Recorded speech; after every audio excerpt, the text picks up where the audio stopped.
Necromunda is coming to PC and consoles. I can't believe it. Necromunda Underhive Wars is going to be made by Rogue Factor. Yeah, the same people who made Mordheim Save the Damned. Love that game. I'm pumped. Necromunda, like Mordheim, is a squad-based tabletop game set in the Warhammer universe. Mordheim is set in the Warhammer Fantasy universe, and Necromunda is set in the Warhammer 40k universe. You see, Rogue Factor turned another squad-based tabletop game, Mordheim, into one of my favorite games of the last few years. Now, for those of you who don't know what Necromunda is, or, an Underhive, I'll give you a quick breakdown.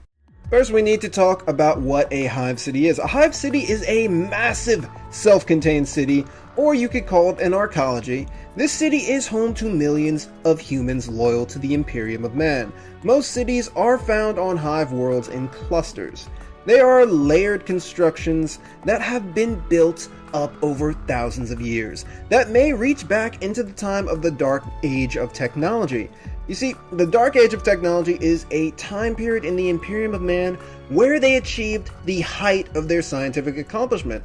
So, somewhere down deep within the layers upon layers of a hive, one might find an ancient invention that's worth far more than an inhabitant of that area could even grasp. But, I'm kind of getting a little ahead of myself. You see, due to the layered nature of a hive city and its constant production have created very specific zones where people of certain standing reside. You see, the hive city is home to the majority of the residential areas and industrial areas. The upper hive is where the aristocracy and the richest members of the city reside. And, if the higher you go, the richer you are, then the lower you go, the worse off you are. The underhive is an area riddled with the pollution that the hive city creates. A dense layer of smog covers the underside due to the production from the hive city. Here among the population and waste, you can find the hive's most vicious gangs, the most heretical citizens, the most in need, and even mutants.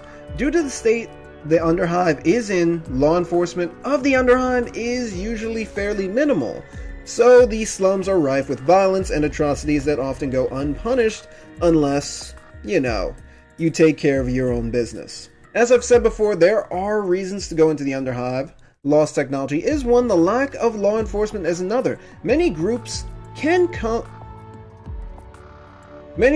come to do business in the Underhive, and Necromunda, the tabletop game, has a wide range of groups that I'll take just a second to cover. I am covering the official Necromunda gangs and not the gangs that are in any expansions. Alright, cool. First off, we have House Orlok, known as the House of Iron because their foundations rely on mining precious ore and metals. Most namely, iron. The house has no true ruler, but is broken up into, actual families. The families team up with each other to form a power structure. The members tend to be older than the other gangs, and the leader of a gang could be male or female, whoever has the most pull within that family. House Cawdor. Members of the Cult of Redemption, hunters of mutants, whose religious zeal is unmatched within the hive. They often make enemies with those that would include mutant members due to their frequent hunts. House Dalak, specialists in spying and assassination. Their members often wear large trench coats with pockets to house a plethora of weapons and other devices. They also often wear specifically made visors or goggles, or have specifically designed eye implants due to their sensitivity to light. Their territory is very dimly lit, which seems fit for the shadowy gang. House Escher is run entirely by women. The few men that are part of the house are shriveled and weak, and play no part in the normal affairs of the house. Men within Escher's ideals are held in contempt and pitied by the clan. House Goliath, where this house resides, few even within the Underhive visit, is a harsh area and has bred harsh people.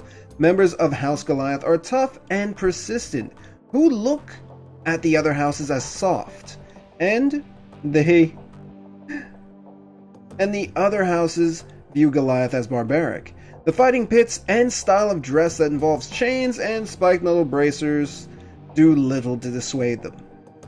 House von Saar. This is the house renowned for their technological products. Many of the other houses, and even members of the noble houses, pay a premium for von Saar goods. The members of this house are known for wearing high-tech, form-fitting suits that help sustain them in the harsh environment of the slums. They have semi-permeable membranes in the suit that reduce the loss of body moisture, whilst various spots on the material change color to warn the wearer of airborne toxins and reduced oxygen levels. There you go, folks. That is a bit of an intro into Necromunda. Hopefully, it got you all as excited as I am. If you enjoyed it, please hit that like button. If you didn't, the dislike button is right next to it. Tell me what group you think sounds the coolest in the comments down below. And please, be excellent to each other. Peace!